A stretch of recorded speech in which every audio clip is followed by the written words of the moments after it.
Hello friends, Tamil செய்திகளை தெரிஞ்சுக்க Tamil spicy சேனலை சப்ஸ்கிரைப் பண்ணுங்க. திமுகவில் கலைஞர் அவர்கள் இருந்தப்பவே கட்சியை விட்டு அழகிரியை நீக்கிட்டாங்க. தொடர்ந்து அழகிரி திமுகவுக்கு எதிராக தான் செயல்பட்டு வந்தாங்க.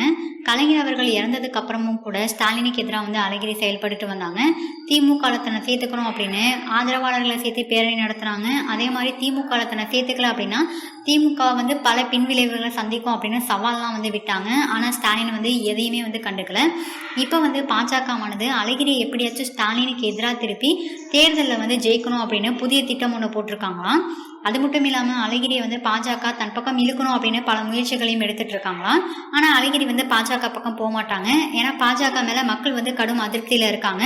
அதனால போக மாட்டாங்க. ஆனால் பாஜகவானது தான் பக்கம் அழகிரி வரலனாலும் பரவாயில்ல, ஆனால் ஸ்டாலினுக்கு எதிராக திருப்பி விடணும் அப்படின்னு புது திட்டம் போட்டிருக்காங்க.